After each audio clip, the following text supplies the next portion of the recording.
Chapter 6. Slowly the travelers moved westward. The rain ceased. In its place came hot July sunshine and dust pouring endlessly up through the cracks in the wagon bed. The prairies were still green, though every day Mama said she could see more brown in the grass. Papa said that was a sign it was curing, like meat over a fire. The cattle seemed to do well on it. Mama gained strength every day. Often she sat with Papa on the wagon seat, the baby in her arms, while Matilda and Louise played together just behind her in the space where the beds lay at night. Matilda's knee hurt if she walked much, and Louise was such a wild little thing that Mama would not let either of them out of her sight for long. Catherine and Elizabeth were free most of the time to run along beside the wagon or play with other children. Mama started them out every morning with sunbonnets tied firmly under their chins, but before long the bonnets hung down their backs and their hair came unbraided. Their faces grew tanned, their dresses torn and dirty. Mama said, what would people think of her, letting her children run wild? Papa said that did not matter. They were healthy and strong as never before. Often he pointed out to Mama that with all her troubles, she had not had malaria this summer. The West was already curing her. John and Frank, too, ran wild. Their duty was mainly to help herd the cattle behind the column of wagons. They showed up at mealtimes dirty and hungry, Frank's eyes dancing at his latest practical joke. John, as always, more steady and reliable, but ready to fight for his brother if need be. Often Papa was called to prescribe for some sick person. Catherine saw him smile as he went from tent to tent with his little bag of medicines. This was what he liked best to do. He even pulled teeth now and then, using a pair of pliers or a turn screw. The last day of July, he announced one night after supper. I wish these long days would last until we get to Oregon. Just look at that sunset. How bright the colors are here on the prairie. Catherine had not thought about that before, but it was true. The dust had settled, so the air was clear. The sunset stretched all the way around to the north, like a great pink veil flung over the sky. In the morning, everyone was shivering. First day of August, fall is coming, Papa said. The captain tells me we should get to Fort Laramie by night. What is a fort? Elizabeth asked. A place where people can go for protection. There are high walls around it so no one can get in once the gates are closed. Will there be Indians near? I suppose so, but they won't hurt us. I'll be glad to see buildings again, Mama said. Will we stop a few days? The captain says not. We have had so many delays, we are way behind schedule. If we don't move right along, we could get caught by a snowstorm in the Blue Mountains. At noon, the wagon train stopped in the beautiful grove beside the North Platte River. The men and boys took a quick swim. Mama rinsed out the baby's diapers as she did whenever they stopped near a stream. After an hour's rest, Captain Shaw ordered the train to move on. They left the river and started over a level, sandy plain. The afternoon grew very warm. It seemed impossible that anyone had felt cold at night. Mama urged the girls to rest for a while with her, and all of them went to sleep except Catherine. She lay awake, wishing she could get out of the dust boiling up through the floor cracks. Moving silently, she crawled to the front and out to the seat. Papa was walking beside the oxen, as he often did. Catherine thought she would like to walk with him. She stepped down to the wagon tongue and jumped as she had done dozens of times. She had not noticed that Papa's axe had not been pushed clear into the toolbox at the side, and the handle struck out. As she jumped, her dress caught on it. Down she went, just behind the hooves of the off ox. She screamed, then everything went black as the heavy wheels passed over her body. The next thing she knew, she was lying in the road behind the wagon. Papa was kneeling beside her and Mama looking down at her, tears running down her face. Catherine, baby, Naomi, she is still alive. Of course I am. Catherine tried to sit up, then fell back, the blackness sweeping over her again. Papa lifted her in his arms, staring at her oddly dangling left leg. Oh, my dear child, your leg is broken. Men came running and put up the tent. Papa carried her inside and laid her on a hastily spread blanket. There is a doctor in the next company. I'll get him, she heard a man say. Papa, you fix my leg, she whispered. He did not reply, but gently began straightening her leg. Catherine screamed with a sudden, terrible pain. John and Frank rushed into the tent, panting. What's happened now? John, bring me some of those thin strips of wood inside the wagon, Papa ordered. Naomi, I'll need bandages. Bring a sheet from your chest. It was a bad time for Catherine before the leg lay bandaged in splints to keep it straight. But both Papa and Mama praised her for her bravery. The work had just been finished when they heard the pounding of hooves and 2 men burst into the tent. This is Dr. Dagan, said their neighbor, who had ridden to bring him. Catherine looked up into a face almost covered by a bushy beard. 2 bright blue eyes looked down at her with a kindness she could feel. The doctor knelt beside her and ran his fingers lightly along her bandaged leg.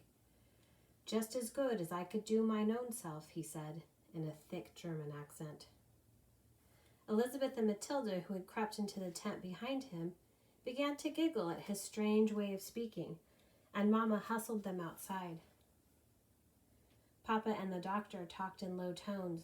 Then Papa went away for a while and came back carrying a long, narrow box.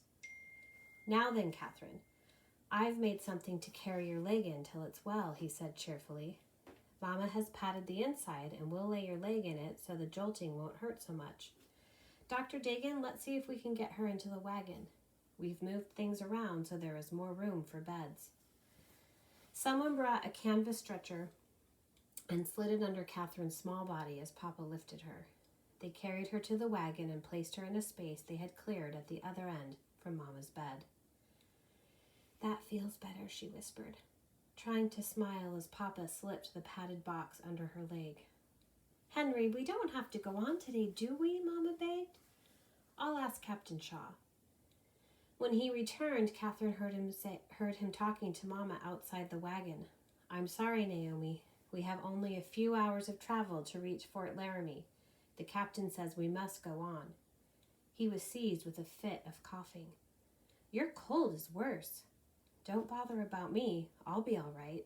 But our poor child, if only I had not let them jump over the wheel. I hope I set the leg right. If I didn't, she may never walk again. Hush, Henry. Catherine lay thinking. Never walk again? Never run and jump again? Oh, no, it can't be. I'll keep quiet. I won't cry or make a fuss. Surely it will get well, but oh, if only I had noticed that axe handle. During the short stay at Fort Laramie, Elizabeth looked around, then came to report to Catherine. Just as Papa said, a high log wall with a gate in it. Lots of Indians. They don't look mean. Dr. Dagan said he would go along with the Sagers for a while to keep watch on Catherine's leg. He did not have a wagon of his own, but had been paying for space in another, so it was very little trouble for him to bring his small bag of clothing and medicines and share the tent at night. I am very grateful to you, Mama said. My husband is not well, and the boys also seem to be taking cold. Papa protested that he was not sick, but one day he could not get up. The boys, too, were obviously very ill. Dr. Dagan examined them, then said soberly, They all have camp fever. They must stay in bed. He and Mama moved the piles of bedding and clothing and the dwindling sacks of supplies, making the wagon a moving hospital. Every inch of space was taken by beds. With Dr. Dagan working night and day with poultices and hot drinks, the sick man and 2 boys gradually began to recover.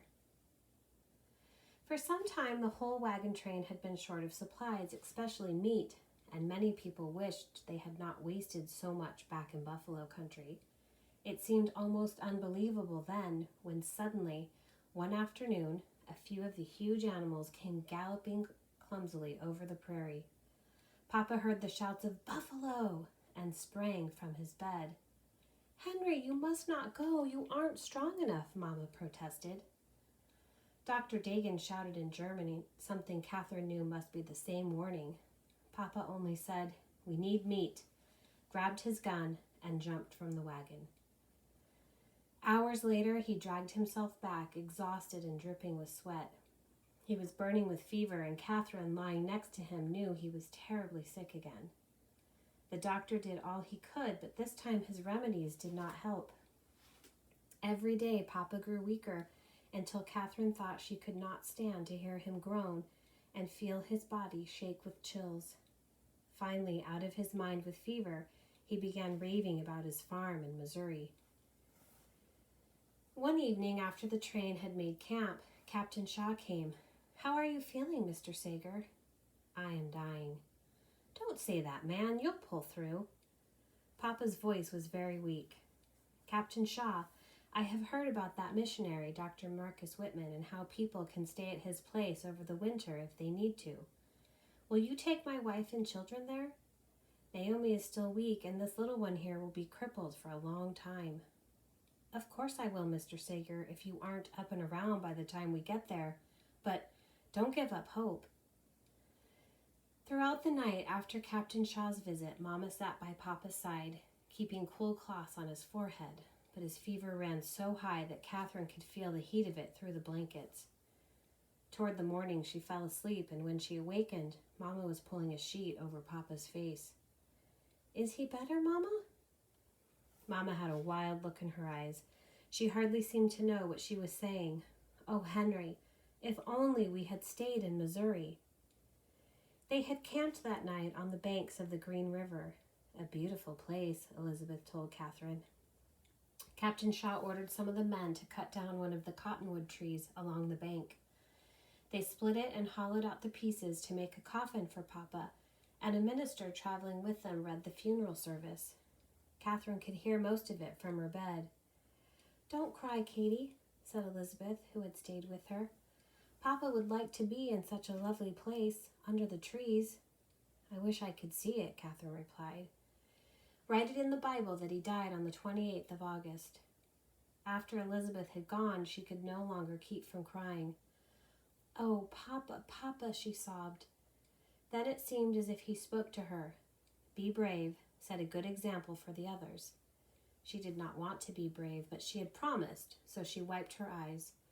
When Mama came into the wagon and lay down beside her, she whispered, "We'll make it, Mama. We'll get to Oregon as Papa wanted. I'm getting better. I'll soon be up to help you. Oh, Katie, what would I do without you?"